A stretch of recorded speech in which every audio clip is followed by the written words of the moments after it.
Say, just go ahead. We're on a news file. What were you about to say? Okay, I'm just listening to your story. I'm kind of shocked that.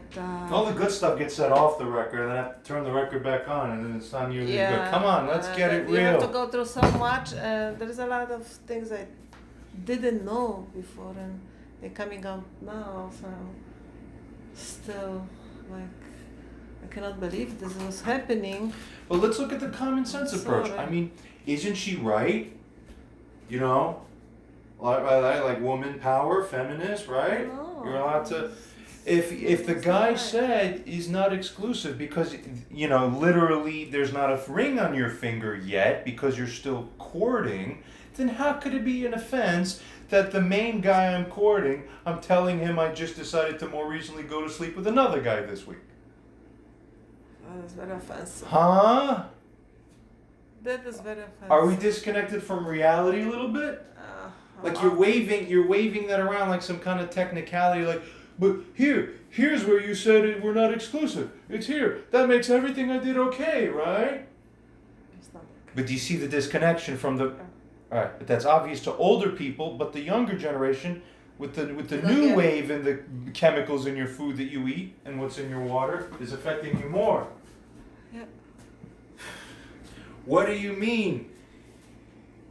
Of course, the lesbian lover broke up with you, or you broke up with her, and then she started reframing it. By the way, reframing. Keep that in mind. I'm gonna. That's a big point because what Sarah ended up becoming an attempted expert at is reframing. You see, there's a reason my talks take 10 hours. A lie gets halfway around the world before the truth gets a chance to even get its pants put on. You know that saying.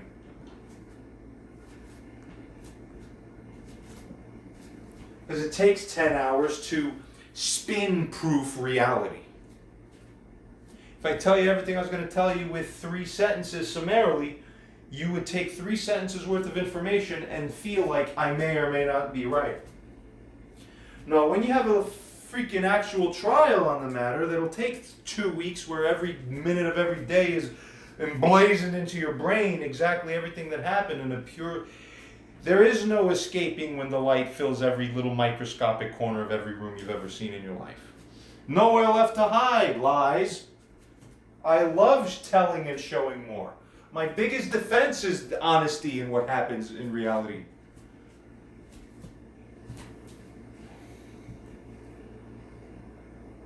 It's not to lie. There's this habit and shield of other people that people try to hide behind. So let's get real. Is it indignifying or dignifying to go and mess around with some other guy and have a... Is this good or not good?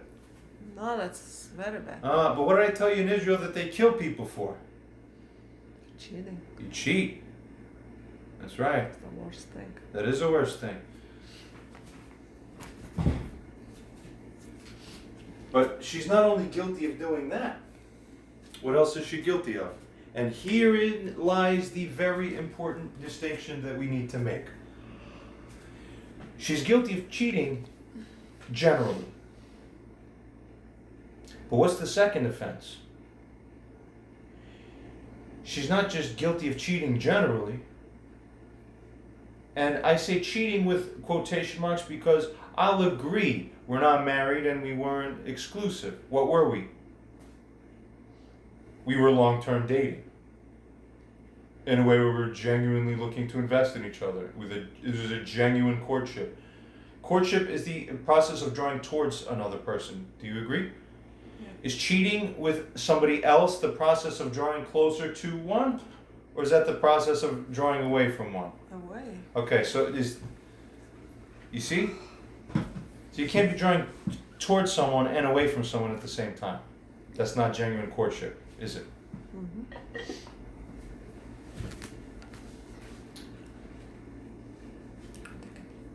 So what ends up coming out? John, I didn't have this other guy because I didn't like you. It had nothing to do with you. I only did it because the technicality in my mind just told me I thought I could do it freely. Like an amusement park. It wasn't because I hated you or even thought anything less of you, I swear. I thought the rules of life were different.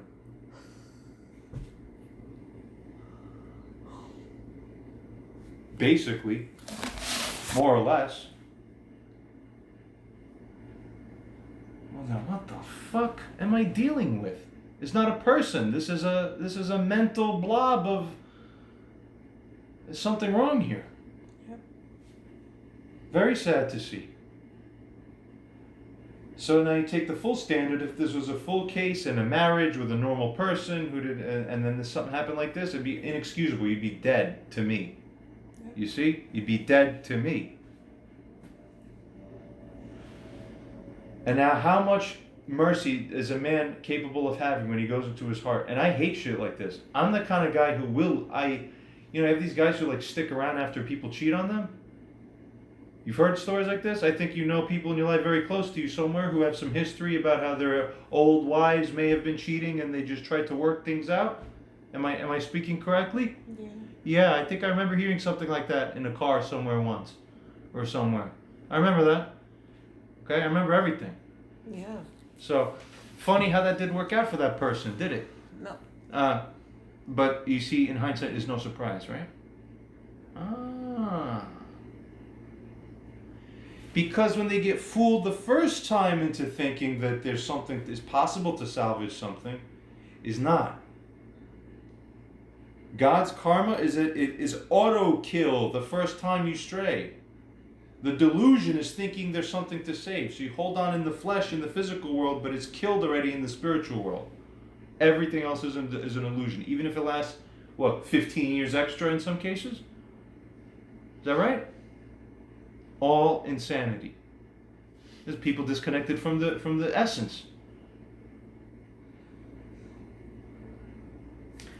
And nevertheless, I look here. I see substantively, what do I see? It's the same process. She's cut off.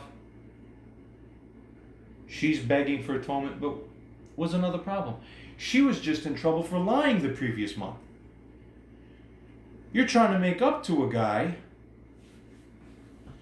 You're trying to make up to him, no matter what. Your job is to be living on your knees and being better. That's obvious. That comes with the territory. If you fucked up, you gotta make up real nice.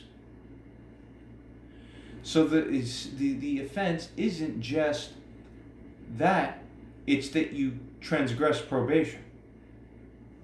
If you break probation, that's a separate offense. You go to jail, you have like resurrected jail time that gets pumped up magically out of nowhere. Like a balloon that got deflated for your benefit that reinflates and bonks you in the head. Surprise, you broke terms. You're in jail now. You idiot. So not only is an offense in the general way, is an offense to the original thing she said. Because she was not able to complete atonement for lying to me. How serious are you about making up for the lying? John, I swear I'll be better. Oh, but you weren't better. Which means you never made up for lying.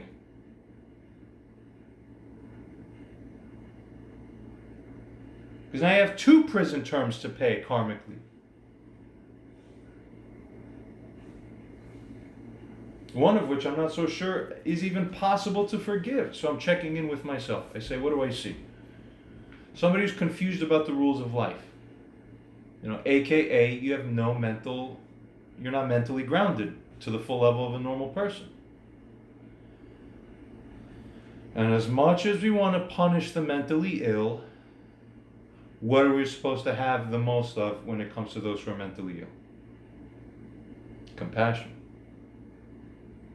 If you talk to me like this and I had to read your heart, I really believed it. I saw it from her. She was really confused.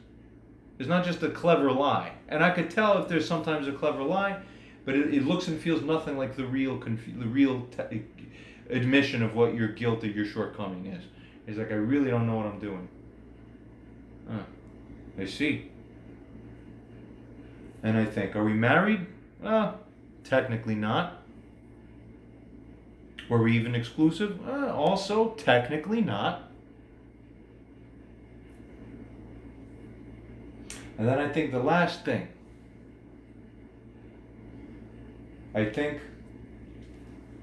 is it possible to call me a hypocrite? We just paused. What was I saying? About a hypocrite. It's not so much about a hypocrite outright, but there's one particular story from the Bible where the people bring a woman who's caught cheating in an actual marriage. So she's ready to get stoned to death. They tied her up. They're ready to throw stones at her. Christ comes out and says what to them? Because the smartasses who were trying to kill him were like trying to trap him. So if he gives one answer, he's screwed. But if he gives another answer, he's also screwed. So they were really trying to scam him into being killed. Yeah, sick, right? That's what hatred does to people. It's when you stack the game against them preemptively. You don't actually deal with them fairly. There's no real good faith and fair dealings covenant. You trying to trap them, to kill them, to screw them. The game is rigged. The game is rigged. That's what evil is, isn't it?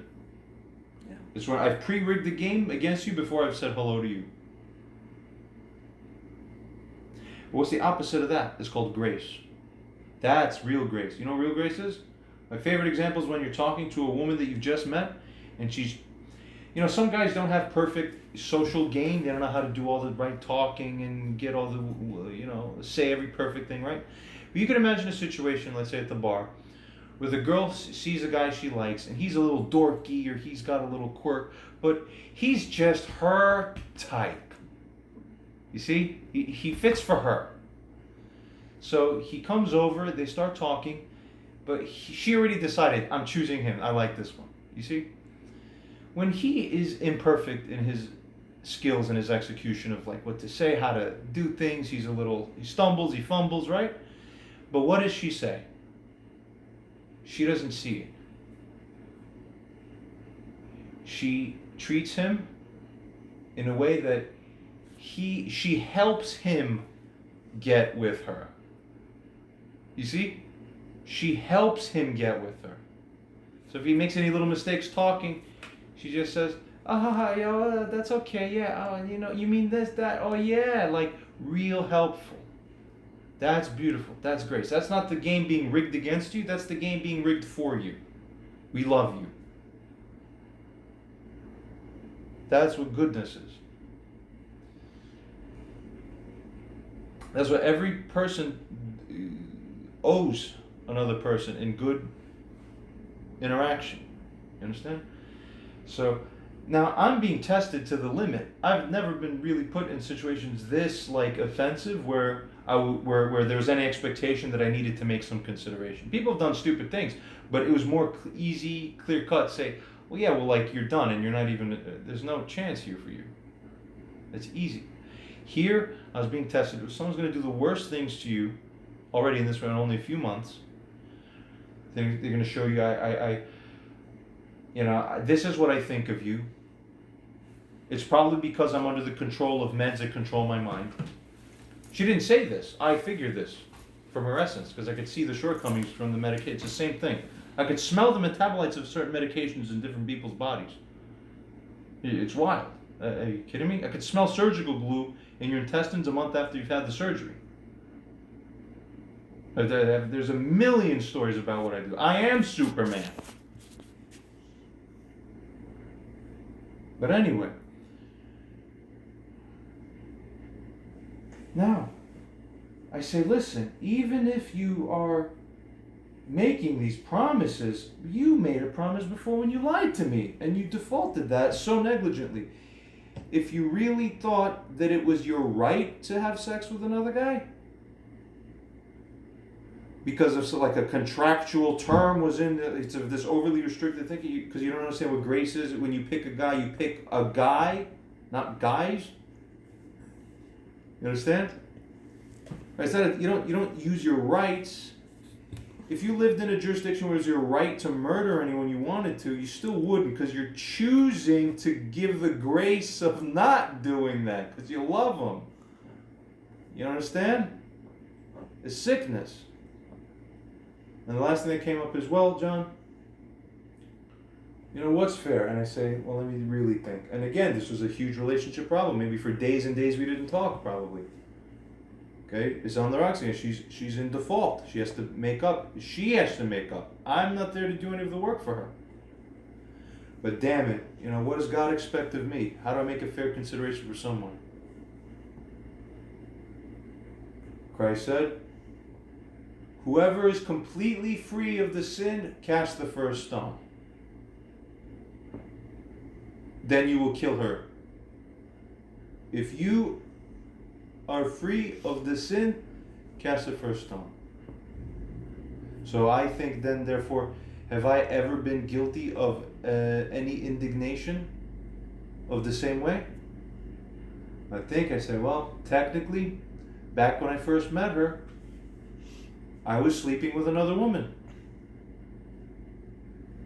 So I saw her, but I also was still briefly sleeping with another woman. The actual impact of that, in the most substantive form of evaluation, substantive form, isn't that a oxymoron? No. You understand? Is that when I just met you, I just slept with you, but I happen to have also been sleeping with somebody else. That's not transgressive to your dignity the way it is when you as the woman who's actually in my heart, genuinely in the inside of it, for 6 months in my life. And then you go sleep with another guy. That's 100,000 times more weighted on that dual weight scale if you compare the two in terms of heart impact of the weight of what that is. Okay? Yeah. So it's not equal. You're wrong in every sense of the word. But by God, if I even have 150,000th of the guilt on my end, I can't throw the stone myself of permanent execution. And how proud of you of your own son that, for better or for worse, that's what I say. You think your son is just being stupid and delusional, or being inhumanly godly, considerate, and fair to somebody? Yeah, even my own mom shrugs her shoulders. In hindsight, it looks like maybe I was just a fool, right? Because only the later things, as they unfold, show the merit of whether the consideration you made for somebody else was the right one or not. See? And Christ also said, don't put pearls before swine. The game is, I'm only supposed to allow you to atone if you're actually here to atone. What do we think of the judge who keeps, let's say there's a person who keeps getting arrested for domestic violence. Every time they get in, they keep postponing his case or putting him on ACD, it's called. If you're, if you don't commit, it's like similar to probation. If you don't commit a new crime, we'll forgive you. I've heard of cases in some courts where people will come in 4 or 5 times consecutive for beating up the person, with they're in the hospital 4 or 5 times, and they just keep renewing the same auto-forgive program. Each time, because the person says, okay, I swear I'll make up for it, I'll go to the special class or whatever, right? No, the special class was given to you 4 times in a row. You don't get the same consideration when you do it, when you multiple. You're defaulting on the previous agreements, you moron. You belong in jail. You understand?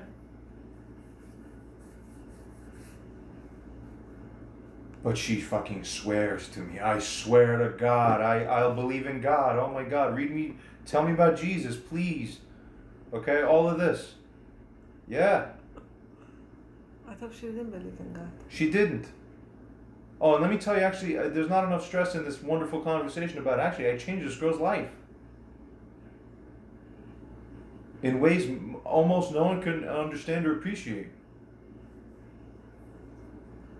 The things I taught her, opened her mind up to, and had her, you understand?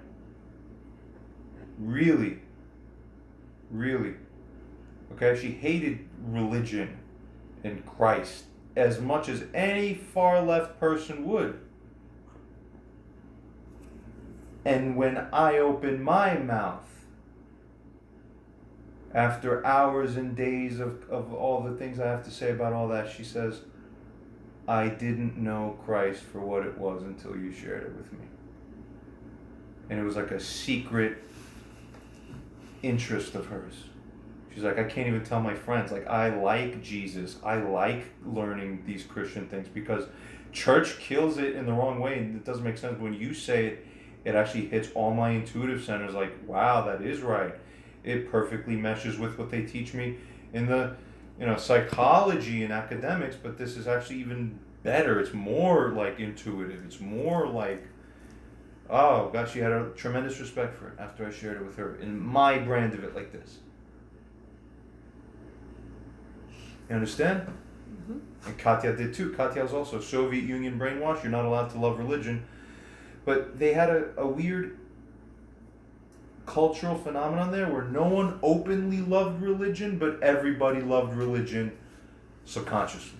It was this weird dichotomy, right? So everyone knew where the church was, but you just made sure not to be seen at it too often. Something like this, okay? So on the one hand, officially, you didn't know anything about Christ. On the other hand, church is always there, and you know where to go if you have a ritual to make. Katya also learned about this stuff from me. Where did I learn it from? Well, I just told you, before the coma, I didn't have that connection as much. Only from what I remember as a kid. And I stopped going to church for 10, 15 years. I didn't get what I learned from the priests. So where did I get it from? You think I watched a YouTube video? No, you read the Bible, right? Yeah, but not only I read the Bible. I only read the Bible to confirm what I already understood. Wrap your head around that. You are the fucking living teacher.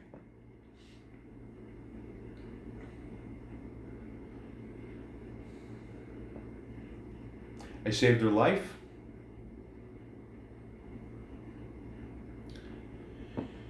What do you know about these shots? You and I know the same thing. Oh yes. We're extremely, extremely well educated. We're all the way as far as you could get. We know the most things that can ever be known. And that's been the case with us for 20 years. We know all the things, and we know all the people, and we know all the things. So she's supposed to get the shot, right? She never got the shot.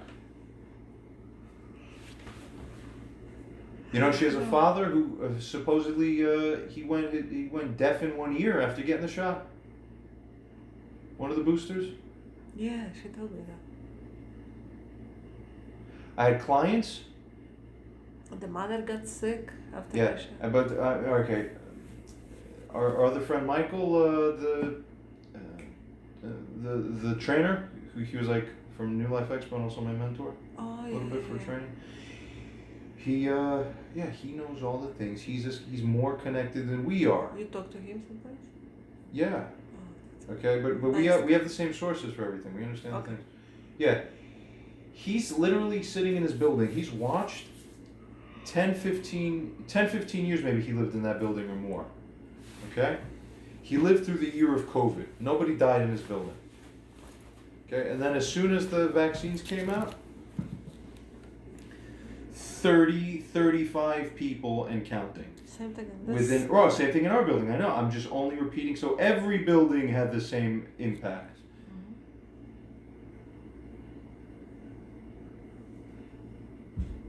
Under no circumstance on earth would Sarah have avoided that shot if I didn't expose her to everything she ended up seeing for herself and understanding. And to this day, she admits, she's like, yeah, thank God, you woke my ass up. But how does a woman's mind think? It's still with fear. You know why? Because by that same summer, and obviously, we continued our relationship, and she begged and begged for more opportunities at atonement, and I said, you know what? I don't have a relationship with you. But insofar as you're a good person, or at least you're trying to be, even Christ himself sat with the sinners, the persons who were exiles from the community, and always acted as the figurehead through which people could be readmitted in honor. Even the people who were exiled, the ostracized, the tax collectors, the heathens.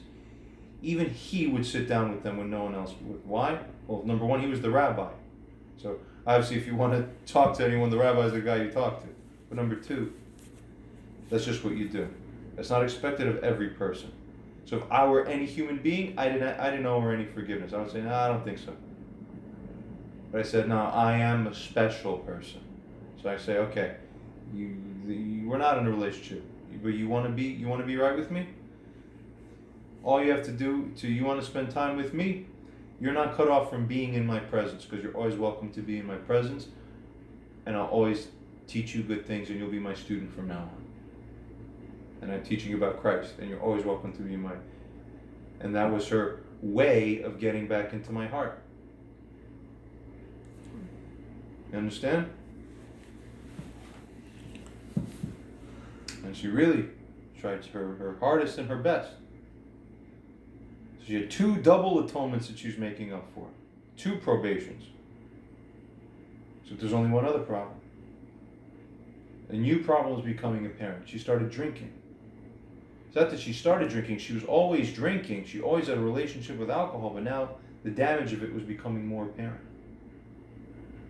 Every time she drank, it would have a negative interaction with her pre-existing meds and chemicals, such that the combination formed a disgusting bad vibe force field around her that caused her to act like a monster for up to 2 days afterwards. She'd be a perfect angel almost most of the time that she was around me, but then when she drank, she would either hurt herself, fall downstairs, could give herself injuries. Not in my presence. She rarely drank in front of me. But I'd find her and she'd just be drunk from places she'd come back from. She started working another job, a normal job, but is still with alcohol, drinking every time she'd get out of work, and causing herself so many problems that her relationship with alcohol was now becoming a main threat. Everything I taught her was nice, but when she was on her own, she was loving and worshiping alcohol. She couldn't stop. She got to the point she was begging me for help, but she still could not stop. And every time she drank, she was a monster. I can't even tell you with a story. Everything else in these hours I've told you with words as a story. This I can't tell you with words. Is the vibrational emanation from a person that changed when they're drunk and they're out of control. They're drunk and they're out of control. And you just have to deal with them. Okay? So what do I have to do for this person? I say, you're about to quit that job or stop drinking. But see, it came in a certain order. First, I let you fuck up. Then when you fucked up and the damage is caused, then I pointed the damage, the broken things, and say, you see that? Yeah.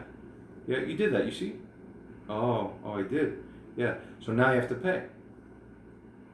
Okay? I don't put a leash around your neck like a lot of these overprotective parents do. God gave you free will, so does everybody else give you free will if they're right people in the mind. Go fuck up first, then learn how to pay once you fucked up.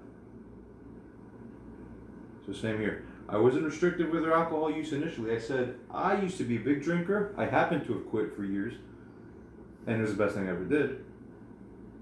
Thanks, Mom, actually. Because you bought me the book. I bought her the same book eventually. You have it still? Well, I gave it to her, but I told her, you know, the offenses you're doing, you're getting into fights with me, we're screaming in the street. And normally when if you're a sheep and I'm a sheepdog, sorry, but that's a good analogy. If you're doing something wrong, I'm the one who comes into as controller. You understand? Yeah. And insofar as you are responsibly, there's 10 mini rebukes that happen every day in flowing relationship between people. But 90% of the time you're like, oh, sorry, man. Okay, that's proper repentance and atonement. It's instant forgiveness. I don't remember it even happening a minute later. It's normal interaction. But when you're alcohol fueled and it twists your mind, you're no longer a responsible repenter. You're a renegade. You fight. Your personality is completely different. It's so bad. I can't even tell you how bad it is. It's just so bad that after, we had people call police on us in the street because of how loud we were being in random places in Brooklyn, in like Carroll Street, and just yelling at each other in the park in the middle of the night. You're kidding. Because she's just, and I'm like telling her, like, cut this shit out, and she's just like, but obviously, if you have any idea of what I'm saying and how it's being framed, I'm telling you, it wasn't me that was doing something wrong against her that I'm the bad one that she has to yell at me about. Trust me. You understand? It's all drunkenness. It's all insanity.